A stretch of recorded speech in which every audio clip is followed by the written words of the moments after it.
వినడం, మాట్లాడడం. ఇంతవరకు మనమైతే గేయం పాడడం, అభినయించడం అనేది జరిగింది. దాని తర్వాత ఇక్కడ ఒక చిన్న చిత్రం ఇచ్చాడు. ఆ చిత్రానికి సంబంధించి ఒక కథ కూడా ఇవ్వడం జరిగింది. ఆ కథను నేను చదువుతాను. రాము, హరి మంచి స్నేహితులు, ఇద్దరు కలిసి బజారుకు బయలుదేరారు. శ్రద్ధగా వినాలి, అడిగిన క్వశ్చన్కి ఆన్సర్ చెప్పాలి.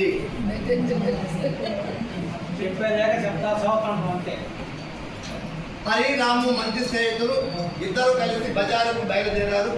దారిలో వారికి పండ్ల దుకాణం కనిపించింది. అక్కడ రకరకాల పండ్లు ఉన్నాయి.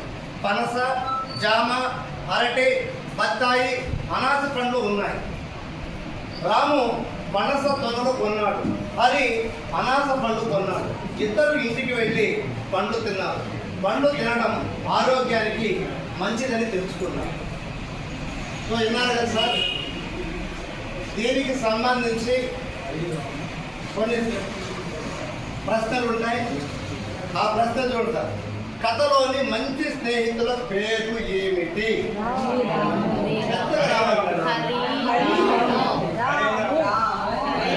రాము, హరి. దారిలో ఏ దుకాణం కనిపించింది? పండ్ల దుకాణం.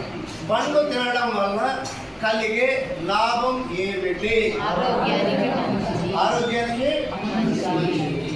సో ఇది మనకి ఇచ్చినటువంటి వాళ్ళు చెప్పినట్టుగా మనకి 5 సామర్థ్యాలు వినడం, మాట్లాడడం గురించి నేర్చుకున్నాం. తర్వాత చదవడం. ఇక్కడ మనకు ఒక చిత్రం ఇచ్చాడు.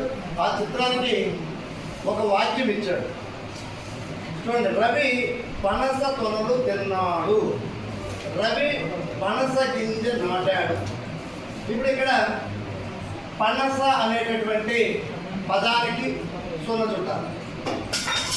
విద్యార్థి చదవాలా. ఆ పనస అనేటటువంటి పదం ఎక్కడైతే ఉందో దానికి సున్న చుట్టాలి. దీంట్లో చదవడంలో వాడికి అర్థమవుతుంది, అన్నింటి కాన్సెప్ట్ వస్తుంది. దాని తర్వాత ఇక్కడ ఇప్పుడు మనం చూపించాం. ఏం చూపించాం? చిత్రం చూపించడం, పదం చదవడం, వర్ణమాలను గుర్తించడం. ఇక్కడ ఉన్నటువంటి అక్షరాలని వర్ణమాల చార్ట్లో గుర్తించి వాటిని పలికించడం, చదివించడం అనేది చేయాలి. ఇంతకుముందు మనకి ఇక్కడ ఎట్లయితే 5 అక్షరాలు ఇచ్చి మనం చదివామో దాన్ని ఇక్కడ చేయడం జరిగింది. దాని తర్వాత చూడండి, కింది చిత్రాలు పనస అనే పనస అనే అక్షరాలతో మొదలవుతాయి. వాటి పేర్లు చెప్పండి. ఇక్కడ మొట్టమొదటి చిత్రం చూడండి. ఏంటండి ఇది? సార్ ఫస్ట్ ఉండే చిత్రం పేరు చెప్పండి. ఇక్కడ చూసినట్లయితే మనకి ఏ అక్షరాలు అయితే కావాలనుకున్నాము పనస, వాటికి సపరేట్గా ఒక రంగు కూడా ఇవ్వడం జరిగింది. స్పెషల్ కలర్ అనేది మెన్షన్ చేయడం జరిగింది. ఫస్ట్ పరుపు, రెండవది, మూడవది కంచి. ఇక్కడ చూడండి, ఇక్కడ నిలువుగా చదివినట్లయితే పనస అనేటటువంటిది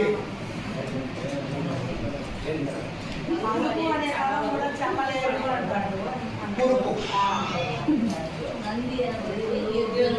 ఎద్దు అంటారు, ఎద్దు అంటాడు.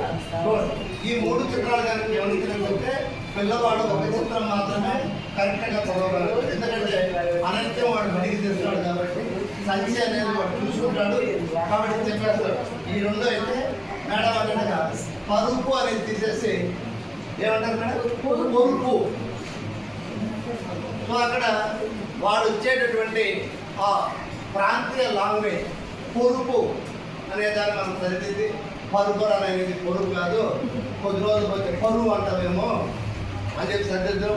అదేవిధంగా ఇక్కడ మేడం గారు ఎద్దు, అది ఎద్దు, దాని ఎద్దు అనకూడదు. దీన్ని ఏం చేయాలా? నంది. మనం ఎక్కడ చూస్తాం ఇట్లాంటి చిత్రాన్ని, లేక ఇలాంటి బొమ్మలు మనం ఎక్కడెక్కడ చూస్తాం? మరి ఇన్ని దాకా చూడము, దేవాలయాల్లో చూస్తాం. ఏ దేవాలయమైనా చూడవచ్చు, శివాలయమైనా కదా మేడం. కొన్ని దేవాలయం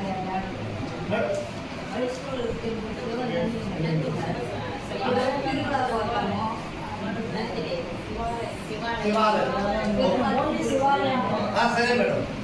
సో ఈ విధంగా మనం ఇక్కడ చూసి చిత్రాలు చూసి చదివించడం, వారి అక్షరాలు గుర్తించి వర్ణమాలను గుర్తించి చెప్పించడం అనేది చేయాలి. Okay, thank you sir. Thank you sir.